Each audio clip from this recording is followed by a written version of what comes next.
So nearby Nisha, once again we've been sponsored by our friend Jon, the wool salesman, who's made a pretty lateral career move from wool to a card game, which we'll talk about after we talk about Mario. You have to admit that for a dumpy Italian plumber who's worn the same red overalls for almost 30 years, Mario has some pretty high standards. A curious fact about Mario's love life buried deep in Nintendo lore, however, is that Mario's first girlfriend is apparently doing way better than his current one, who, remember, is a princess, seemingly just because she stopped hanging out with him. Okay, so I know of Mario and Princess Peach. They're like the couple, the elite couple. They are video games like original power couple, or Princess Toadstool. I'm not sure what the exact name of Princess Peach is. It changes between games like Bowser. Is he King Koopa or is he King Bowser? Either way, Mario's love interest in his earliest video game appearances was another buxom blonde called Pauline, aka the lady you rescue from Donkey Kong in the original Donkey Kong games. I've never really played Mario that much. I was more just PlayStation when I was younger, so I didn't really play much Nintendo. So I'm not all too familiar with all the characters. I know of them. Yeah, that's the thing. Like, Mario characters are so popular, people just know them. Like, they are ingrained as part of pop culture. But in regards to Mario canon specifically, it's very convoluted. Nintendo is very tight-lipped about what the actual backstory to Mario is and which games are considered to be canon and which ones aren't. For example, the original Donkey Kong game is canon and it is Mario, but he was known by Jumpman in that game. However, the Donkey Kong in that game is not the Donkey Kong who's in modern Nintendo games, like Mario Kart and Super Smash Bros. That's actually Donkey Kong Jr., the grandson of the original Donkey Kong in that game, who's known as Cranky Kong. And the fact that the lore is so convoluted has resulted in a pretty common misconception. And that misconception is that the person you are rescuing in those original Donkey Kong games is Princess Peach. It's not, it's Pauline, a completely separate character who is seldom mentioned in anything related to Nintendo, except for one very notable appearance we'll get to in a moment. Well, you mentioned that Pauline is also blonde, like Princess Peach. Yes, she was blonde, and that's something else we need to mention. She's not blonde anymore, she's actually a brunette. And that does have an in-canon explanation for why Pauline went from being blonde to brunette. But the backstory, as Nintendo has revealed over the years in the frustratingly few tidbits they've released about what Mario's backstory is and the information about his love life. Do you know what? I need to know how much puss does Mario crush? We all need to know this. And according to Nintendo, Pauline, while she was Mario's first love interest, she is no longer interested in him, and the two are, and I quote, close friends. Oh, so they stayed friends afterwards. They stayed friends, but she's never appeared in any other games. And the few games she does appear in, it's usually a cameo appearance, or it's like a game no one gives a fuck about. And one of the weirder things about Pauline's appearances is that when she did appear in later games, if she even appeared at all, she no longer sported her original pink dress and blonde hair combo. And people out there are thinking, well, that's just to differentiate the character from Princess Peach because you don't want to get her confused, and Nintendo didn't want that happening. But there is an in-canon explanation for why that happened. Or is it the thing where when you break up with someone, you completely change your It's literally appearance? that, yes. It's literally, yeah, that's exactly why she did it, because Nintendo themselves have never confirmed this, but we do get the closest hint of what happened in the game Super Smash Bros. For the 3DS, in which they have a trophy system, and those trophies cover almost everything from Nintendo's history. Like, every little thing that's ever appeared in a Nintendo game gets a trophy and an explanation. And a lot of those explanations are considered to be canon, although the Smash Bros. Games are not. And on the description for Pauline, it says that she dyed her hair so that she'd no longer be confused for Princess Peach. I don't blame her, to be honest. She literally did the thing of, I don't want to look like my ex's current girlfriend, because people keep mistaking us for the two. Did she also join a gym? No, but she did but she did go from wearing a big puffy pink dress like Princess Peach to a very revealing red halter top. For the curious, no, dressing in this red halter top did not stop Pauline from being kidnapped by a giant gorilla 3 times a week, unfortunately. As is the way. As is the way for a video game woman. But just the idea that it is canon that she did the thing of, nah, I'm going to go out and I want to get dressed. It's like, what's your favourite example of that from media? There's so many, isn't there? Just like the fuck you dress. And there is an example in real life that I quite like, and it's the day that Prince Charles announced he cheated on Princess Diana. Princess Diana very famously went out in what is known as the revenge dress, where she wore a super low-cut dress from a very high-end designer and just went to an event on her own. And it's like, it was just considered like the fuck you dress because, yeah, look at what you're missing. That's badass. So Nisha, any examples from fiction that you quite like of just like the glow up? There's that really bad film with Ryan Reynolds where he's wearing a fat suit at the start and he fancies, I think, one of his best friends from school, and then he loses all that weight and then suddenly she fancies him. And he comes back as Ryan fucking Reynolds. Yeah. But let's bring it back to Mario and talk about the fact that Pauline is seemingly better off now that she's dumped Mario. And Nisha, you mentioned that you're not all too familiar with Mario games, but you must be familiar at the least with the plot of the arcade game Donkey Kong, as thin as it is. Yes, Donkey Kong kidnaps, is it Pauline that he kidnaps her and then Mario has to go and save her? Yeah, Mario has to rescue her. And that was basically Pauline's job in video games up until she stopped being Mario's girlfriend. And as mentioned, she largely disappeared from mainline Nintendo games because I know Princess Peach has been put forward as Mario's love interest. But Pauline does have a very good cameo appearance in Mario Odyssey, where she is revealed as being the mayor of New Donk City, which in Mario canon is the same city where Donkey Kong used to kidnap her. As if she's the mayor. She's the mayor, which means that after she broke up with Mario, she managed to climb the political ladder and become the leader of the city, in which she was getting kidnapped by a gorilla 3 times a week when she was dating Mario.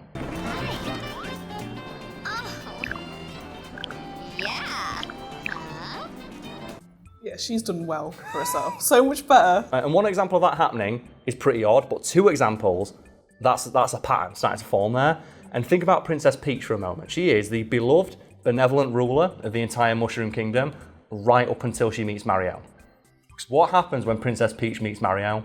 Well, she starts getting kidnapped. Yeah, by a giant creature. What is it with Mario? Is he cursed? He's cursed. The instant he broke up with Pauline, she stopped appearing in games, but started a political career that resulted in her ruling an entire city, which is free of gorillas, I might add. So what I'm learning from this is, don't get in a relationship with Mario. No, don't get in a relationship with Italians. And far away, Nisha, I'm going to admit, this is not the best article ever, and this is very thin content-wise, but I should point out that Jon, who made this game, specifically chose this one because it is about a relationship that's not very good, which is what this game's about. If anyone curious what this game's about, I'm going to read the back of the box now. This is Karl's copy. It says Karl's copy right there. I love that. Can you impress the lady enough to win her hand in marriage? Will you be the perfect choice, or will you take all of her love and give nothing back, like Mario? And on your turn to be the lady, will you find true love or heartbreak? Lady's Choice is a light bluffing game about the ugly side of romance. And that is a game made by Jon Chambers, frequent contributor to this channel in terms of money, who owns a website that sells wool. I still can't believe he sells wool and he's made a card game. What a fucking... The guy is branching out in the most baller and brazen, bizarre way I've ever seen. It's so cool though. I'm really intrigued as like, you've kind of explained roughly how to play it, but to actually play it, it'll be interesting. Well, Nisha, as part of the sponsor deal we reached with Jon, he wants us to play the game. Ooh. He wants, it's a game for 2 to 6 players, and he wants us to get at least 4. He says 4 is the optimum amount of people. So we're going to get you, me, Lucas, and someone else we can find hanging around, and we're going to play this game on stream, and Jon's going to join us to play the game with us, to explain how it works. And for people, if anyone wondering what the sponsor is, you can't get this game yet. It does not exist. I have the only copy in existence because this sponsorship is to advertise a Kickstarter campaign to make the game a reality, a link to which you can find below. And Jon, being a super nice guy who sells some real soft-ass wool, has done a number of things to ensure that people feel like they're getting their money's worth. And what I have here is an email from Jon explaining the ad requirements, which normally, if you'll follow the channel, I don't like just reading ad copy, but Jon's been a pretty sound guy in regards to sponsorship, so I'm going to do that favour for him. So the ad requirements here. The phrase card game must be mentioned in the intro so that fans of card games know not to click away before the end. People need a link to your playthrough and to know as much about what you have planned as possible. Well, we just said that, done. There's no link to it yet because we want to do it live. Maybe it'll be live after we've recorded it, we don't know, but check below to see if there's a link. In the description, refer to me as Jon Chambers from Wool Chambers. A link to my website, which is choicegames.com.au, because it's in Australia. Right now, this website has no features and just holds my to-do list. But you need to let everyone know that it will direct everyone to the Kickstarter page, which will have the following. A free black and white printable version of the game, available in 4 different formats. A free link to play on Tabletop Simulator. A free link to play on Tabletopia. A free link to play on Board Games Arena. A commercial, which I haven't seen yet, but I'm going to put a clip in of now, because I bet it's embarrassing. Good afternoon. Am I correct in assuming you to be the other half of this fine partnership on the internet to promote my card game? Most importantly, the opportunity to pledge 35 Australia dollars. Anyone watching after the Kickstarter has finished who clicks the link will reach a website with all of the features above. You better get on it, John. Let everyone know that as soon as the game funds, I will be giving a fixed percentage of the funds to whoever has achieved the highest rank on Board Game Arena's leaderboard via PayPal. So whoever is the top of the leaderboard, when the Kickstarter fails, gets some money as well. That's John, spreading the wealth. And then we have here, that's the last thing he wants us to do. Then he says, I hope you have everything you need to know. You might get a follow-up email from me in an hour. Well, I did. Let's have a look. He did send an email an hour later. Also, everything you need to know about the game is printed outside the box. Also, I'm pretty sure that one of the cards in here is drawn after me. There's something in here, apparently there's a special Fact Fiend thing in here, and I'm not sure what it is. Oh, yeah. Apparently there's like a Fact Fiend rule. Ooh, let's have a look. Oh, no! Let's have a look. Where's the rule book? Oh, it's here. Because apparently there's a mistake in the rule book as well. Here it is. It says it right here, look. Nisha, read this out. This is a special thing. It's only in my version. Read that for us. Oh, Fact Fiend rule. The Fact Fiend rule! Oh my god. And it's only, that's it. I've got a special version. This rule only exists on Karl's copy of the game and is not printed anywhere else. This rule makes the game more spectator-friendly. Conversation between friends style, in air quotes. He knows how, man. It is not recommended to use this rule within a large Twitch audience. Without a large Twitch audience, I think. Yeah. At the end of each round, before shuffling the cards back into the deck, the group must decide which celebrity or fictional character is the true embodiment of each player's hand of cards. Okay. Let's do that now. Let's open one up. I'm going to get myself a hand. I'm going to deal myself a hand. Ooh. Oh, man, there's no better than pulling out like a fresh deck of cards. Yeah, It's like, untouched. So I'm just going to make myself just, I don't know, pull out 5 random cards. Yeah, go for Fuck it. it. It's 1, 2, and then this one. Nope, that's another one. Fuck it, I'll just get the top 5. Done. Right, so I've got that. What do I need to do when I've got my 5 cards? It says the group must decide which celebrity or fictional character is the true embodiment of each player's hand of cards. Okay, so so far my cards have Epiphany. So apparently it cancels, kicks, dogs, and heavy drinker. What? I am so excited. Like, that's the thing. I want to know what this game is. Short temper, confectionery kiosk, astonishing cook, and muscular arm. Gordon Ramsay. Yeah. Gordon Ramsay. Yeah. So, like, have you seen Gordon Ramsay's fucking arms? Like bowling pins. Short temper, yeah. astonishing cook, confectionery epiphany. I should be a chef. Nailed it. The literal meaning of each card isn't as important as the spirit of it. For example, Nick Fury doesn't really own a... What is that word? Dirigible? Dirigible. There is no scene where Hannibal Lecter kicks dogs. And Dr. Octopus has a doctorate in biochemistry, not a doctorate in medicine. Okay. However, these are all examples of characters who embody the spirit of those cards, even if they don't fit the literal meaning. Also, I don't remember how much John said he'd pay, but there'll be a fact bar below with that figure, because when John messaged me saying, do you want to do this? I'm like, mate, for you, anything, I don't care. Like, whatever you want to do, I'll do it. Once we figure out how it'll meet up in person in the office, I'm happy to do whatever you want because you've been a nice guy. So there'll be a fact bar below with the figures of what he's going to pay us below. And as always, it's going to be split evenly between the editors and the channel. I take none of that money because I draw a wage from the channel itself. So the rest of this says, consider all suggestions made by the audience before deciding, and if two audience participation.